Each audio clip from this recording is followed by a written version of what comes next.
This court's now in session. Please be seated.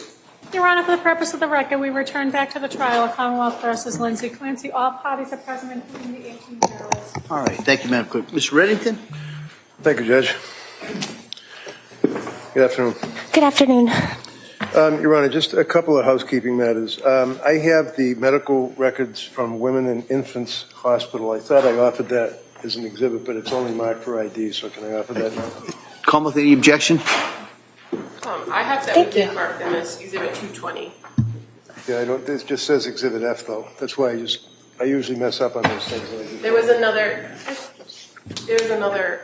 smaller packet that's not in a binder that counsel offered yesterday that's been marked as Exhibit 220. Here, it's up there. Okay.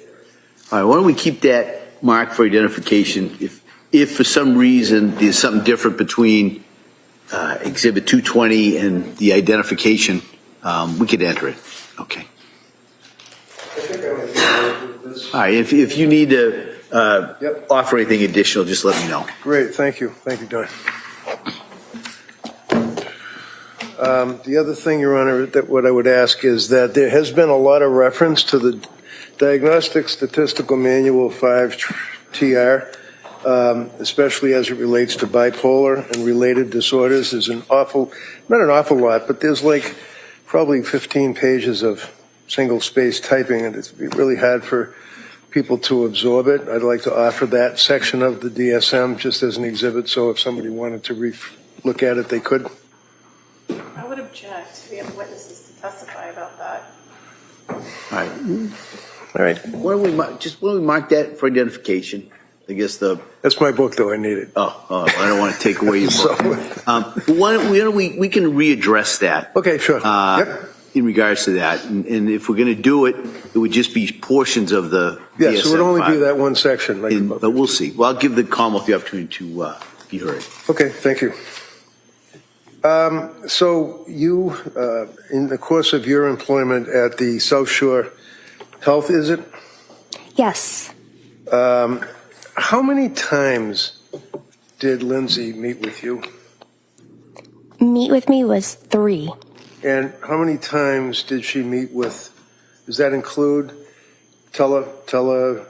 medical? Yes, I saw her twice, telehealth once in person. And do you know how many times that, you know that she had a psychiatrist that had been treating her since end of September, early October, right? I knew that she had a psychiatrist that treated her in September. And who was that? Dr. Tufts. And did you know that she continued to see Dr. Tufts through October, November, December, the same time that she was reaching out to you guys for help too? I was aware she took the Zoloft in October. I was not aware she was still seeing Dr. Tufts in November. And I knew she called her in December. You would agree with me that young woman came to you people for help, right? Yes. Okay. And she was very, very forthright. In other words, if you wanted her to sign a HIPAA form, she'd sign it, right? Right. And she would answer your questions to your perspective in an honest fashion.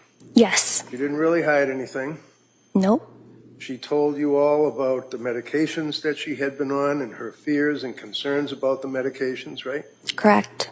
She described for you, as District Attorney brought out, what she felt her symptomology was, including suicidal ideation, worrying about suicide, feeling heavy, lethargic, you can't get out of bed, all of that stuff, right? Correct? Correct.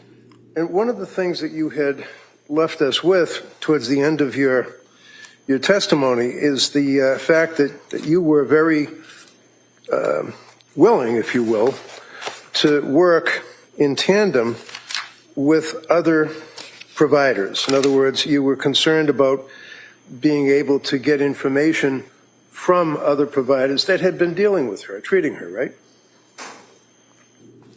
I'm not sure I understand the question. Did you talk to Tufts? No. Did you ever get access to Tufts medical records? No. Do you know how many times she saw Dr. Tufts? I do not. Would it surprise you if I told you that she saw Dr. Tufts 14 times in the time frame of October or the end of September, October, November, December, and then January, 4 months? Yes. And that's 14 times plus the 3 that she saw you. Is that right? Yes. So that's 17 times that this young lady had access to healthcare providers for her.